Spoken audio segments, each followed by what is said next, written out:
The following content is provided under India's first open courseware program. Your support will help RJ Academy continue to offer high-quality educational resources for free.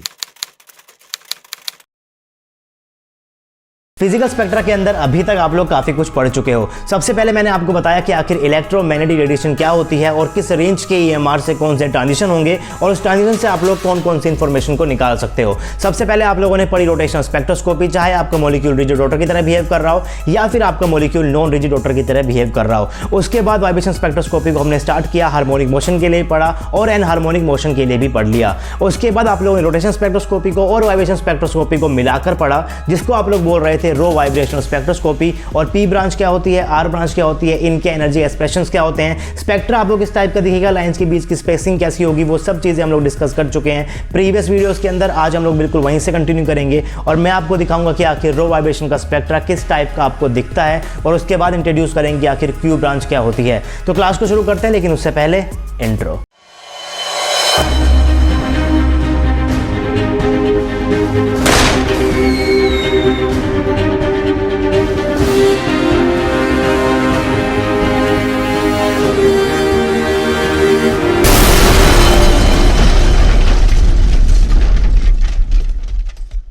Hey guys, this is RJ and welcome to RJ Academy. So this is lecture number 18 of molecular spectroscopy या फिर आप लोग इसे physical spectra भी बोल सकते हो। तो अभी तक हम लोग 17 लेक्चर्स कवर कर चुके हैं। अगर आपने अभी तक प्रीवियस वीडियोस नहीं देखी हैं, फर्स्ट टाइम मेरे चैनल के ऊपर है, तो सबसे पहले तो सब्सक्राइब कर लो और सब्सक्राइब करते हुए बेल आइकन को जरूर हिट करना ताकि आपके पास नोटिफिकेशन पहुंच सके जब भी मैं यहाँ पर कोई नया लेक्चर अपलोड करूँ। उसके बाद सीधा जाना है फिजिकल स्पेक्ट्रोस्कोपी की प्लेलिस्ट के अंदर, यानी कि मोलिकुलर स्पेक्ट्रोस्कोपी की प्लेलिस्ट के अंदर। प्लेलिस्ट को बिल्कुल स्टार्टिंग से ऑन कर लो, सब कुछ आपको समझ में आएगा, बिल्कुल बेसिक से मैंने आपको कवर कराया हुआ है। और अगर क्वांटम केमिस्ट्री पहले पढ़ लोगे तो आपको ज्यादा अच्छे से समझ में आने वाला है। लास्ट क्लास में हम लोग पढ़ रहे थे कि आखिर रो वाइब्रेशन स्पेक्ट्रा आपको किस टाइप का दिखता है। हम लोगों ने पी ब्रांच को पढ़ लिया, आर ब्रांच को पढ़ लिया, इनके एनर्जी एक्सप्रेशन को हम लोगों ने पढ़ लिया और आप लोगों ने जो स्पेक्ट्रल लाइंस होती है उनके बीच के गैप को भी आप लोगों ने वहां पर डिस्कस किया था। और आपने कहा था कि जो आपके पास ये आर ब्रांच होती है, इनके बीच की जो स्पेक्ट्रल लाइन है, इसका जो डिस्टेंस है ये आपके पास डिक्रीज होता जाता है और जो आपके पास पी ब्रांच होती है ये आपके पास दूर जाती रहती है। तो इन सब चीजों को आप लोगों ने एग्जाम्पल के तौर पर पढ़ा था। आपने वहां पर देखा था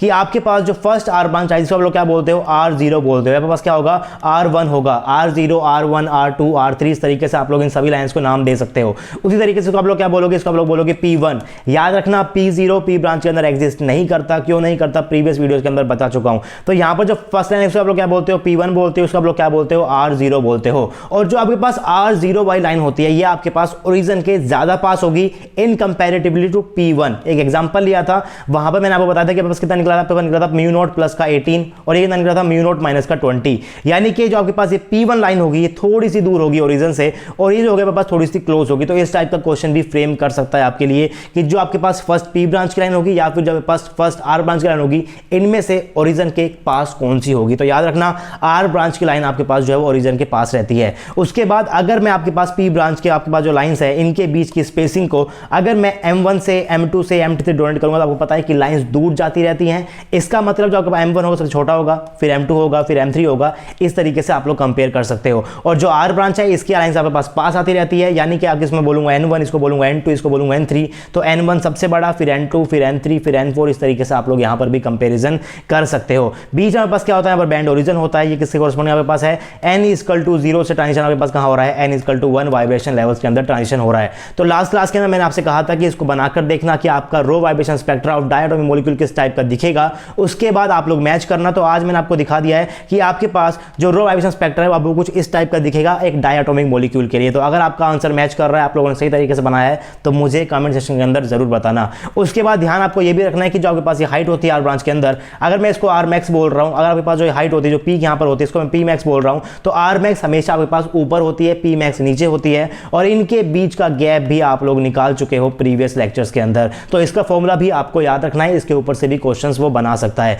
तो ये सारा स्पेक्ट्रा आपके सामने है, इसको कैसे रीड करते हैं ये भी आपको पता है। प्रीवियस लेक्चर के अंदर सब कुछ हम लोगों ने डिटेल के अंदर डिस्कस किया था। आज हम लोग डिस्कस करेंगे कि आपके पास जो एक क्यू ब्रांच होती है कब अपीयर होती है, किस किस मॉलिक्यूल के अंदर अपीयर हो सकती है। सभी मॉलिक्यूल्स के अंदर अपीयर नहीं होगी, कुछ ही मॉलिक्यूल्स के अंदर अपीयर होगी। तो किन किन मॉलिक्यूल्स के अंदर हो सकती है उसके बारे में आपको यहाँ पर डिस्कस करना है। क्यू ब्रांच का आपको सिर्फ और सिर्फ इंट्रोडक्शन पढ़ना है और इंट्रोडक्शन वाले पार्ट से ही आपके पास 3-4 क्वेश्चंस आ चुके हैं नेट और गेट के अंदर। सिर्फ आपको इतना पता होना चाहिए कि आखिर क्यू ब्रांच कब कब अपीयर होने वाली है। तो before understanding the appearance of Q bands we have to classify vibration molecule on the basis of type of vibration mode these molecules में हैव। यहाँ हमारे पास क्या आएगा, वाइब्रेशन मोड आएगा। जब भी आपके पास कोई भी ऐसा मॉलिक्यूल होगा, कोई भी डायटोमिक मॉलिक्यूल होगा, ट्रायटोमिक मॉलिक्यूल होगा, तो उसके पास आपके पास काफी ज्यादा टाइप के वाइब्रेशन मोड्स हो सकते हैं। सिमेट्रिकल स्ट्रेचिंग हो सकती है, एसिमेट्रिकल स्ट्रेचिंग हो सकती है, बेंडिंग हो सकती है। तो हर एक वाइब्रेशन का मोड आपके पास क्यू ब्रांच अपीयर नहीं करेगा। कुछ ही आपके पास ऐसे मोड होते हैं जिसकी वजह से आपके पास क्यू ब्रांच आ सकती है। अब डायटोमिक के लिए वो अलग हो सकते हैं, ट्रायटोमिक के लिए वो अलग हो सकते हैं। तो किस टाइप के मॉलिक्यूल्स के लिए क्या कंडीशन होती है आपके क्यू ब्रांच के अपीयर होने के लिए,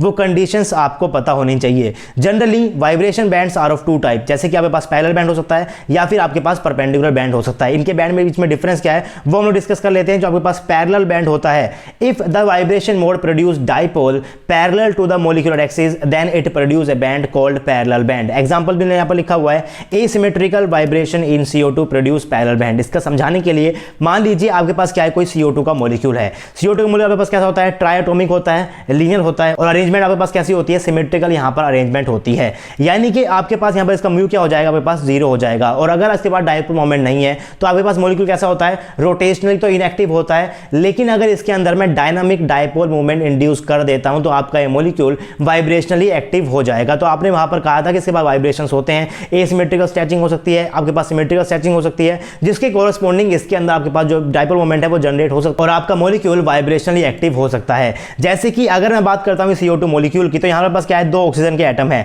अगर मैं इस ऑक्सीजन एटम को इधर खींचता हूं, इसको मैं खींचता हूं इधर खींचता हूं, क्या बोलते हो, एसिमेट्रिकल स्ट्रेचिंग बोलते हो। यहाँ पे पास बीच में क्या है, कार्बन है, यहाँ पर एक ऑक्सीजन है, यहाँ पर पास क्या है, एक ऑक्सीजन है। अगर मैं दोनों ऑक्सीजन को लेके जाऊंगा पीछे फिर आगे लेकर आऊंगा, इस तरीके से घुमा वाइब्रेट करूंगा, जिसको क्या बोलते हो, सिमेट्रिकल स्ट्रेचिंग बोलते हो। लेकिन मैं इस वाले एटम को भी और इस वाले एटम को भी इधर लेके जाऊंगा, इसको आप लोग क्या बोलोगे, एसिमेट्रिकल स्ट्रेचिंग बोलोगे। और एसिमेट्रिकल स्ट्रेचिंग कोरस्पोंडिंग आपके पास इस मॉलिक्यूल के अंदर डाइपोल मोमेंट जनरेट हो जाएगा, जिसको आप लोग क्या बोलते हो, डायनामिक डाइपोल मोमेंट बोलते हो। अगर आपका O भी इधर जाएगा, अगर आपका ये वाला O भी इधर जाएगा, तो आपके पास कुछ इस टाइप का मॉलिक्यूल हो जाएगा और यहां पर आपके पास एक डाइपोल मोमेंट जो है जनरेट हो जाएगा। यानी कि इसका जो म्यू है वो अब 0 के इक्वल नहीं रहेगा। अगर 0 के इक्वल नहीं रहा तो वाइब्रेशन तो वो एक्टिव हो ही चुका है, तो वाइब्रेशन एक्टिव हो चुका है। लेकिन अगर आप लोग इस स्ट्रेचिंग को यहां से ध्यान से देखोगे तो यहां पर जो आपके पास डाइपोल मोमेंट जनरेट हुआ है, ये डाइपोल मोमेंट आपके मॉलिक्यूलर एक्सिस के बिल्कुल पैरेलल में है। और अगर आपके पास जो डाइपोल जनरेट हो रहा है ये मॉलिक्यूलर एक्सिस के पैरेलल में हुआ तो इसके कोरस्पोंडिंग जो बैंड बनता है इसको आप लोग क्या बोलते हो, पैरेलल बैंड बोलते हो।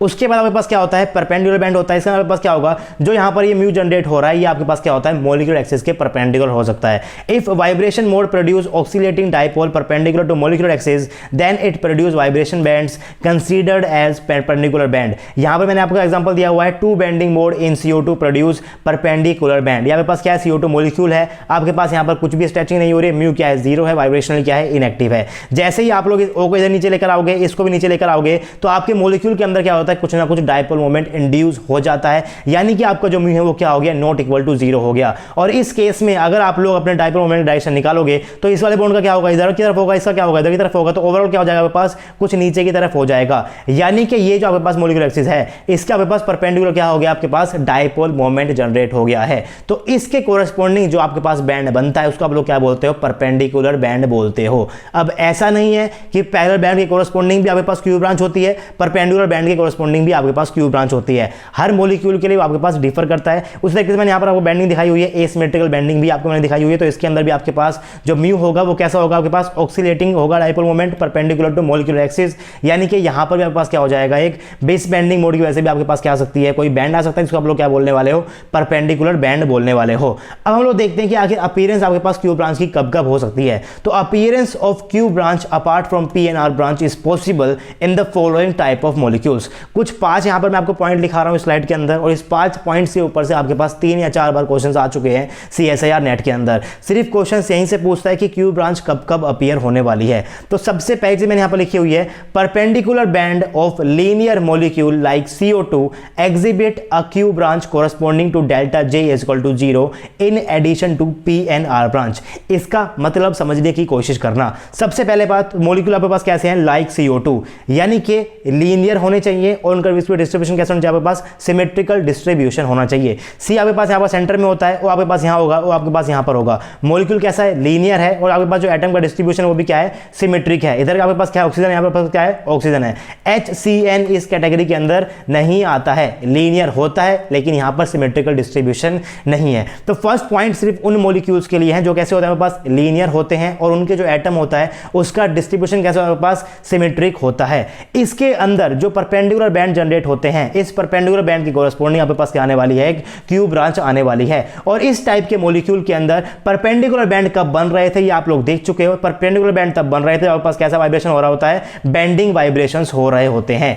यानी कि बेंडिंग वाइब्रेशन ही आपके पास CO2 के अंदर अगर होंगे तो उसके कोरस्पोंडिंग ही आपके पास क्यू ब्रांच आने वाला है। स्ट्रेचिंग की वजह से CO2 जैसे मॉलिक्यूल के अंदर आपके पास क्यू ब्रांच नहीं होगी, लेकिन बेंडिंग की वजह से आपके पास CO2 जैसे मॉलिक्यूल के अंदर क्यू ब्रांच अपीयर हो सकती है। ये मेरा मतलब है पहले पॉइंट का। इसमें मैं लिखा हुआ है corresponding to delta J is equal to 0। देखिए आपके पास जो सेशन रूल पास क्या है, डेल्टा J इक्वल टू +-1 है। डेल्टा J इक्वल टू 0 का मतलब क्या है, जो आपका रोटेशन एनर्जी लेवल, मान लो यहां पर आपके पास कोई रोटेशन एनर्जी लेवल है, यहां पर पास कुछ है, यहाँ पे पास क्या है, वाइब्रेशन के लेवल्स हैं। इसको मैं क्या बोल रहा हूँ, n=0 बोल रहा हूँ, इसको क्या बोल रहा हूँ, n=1 बोल रहा हूँ। यहाँ पर हमारे पास क्या होने वाले, रोटेशंस के एनर्जी लेवल्स होने वाले, यहाँ पे भी क्या होंगे, रोटेशंस के एनर्जी लेवल्स होंगे। अगर मैं बात करता हूँ J=1 से कहाँ जा रहा है, वो J=1 में जा रहा है, कोई आपके पास ऐसा कोई ट्रांजिशन हो रहा है, तो इसमें डेल्टा J आपके पास क्या हो गया, 0 हो गया, जो कि सिलेक्शन रूल के हिसाब से अलाउड नहीं है।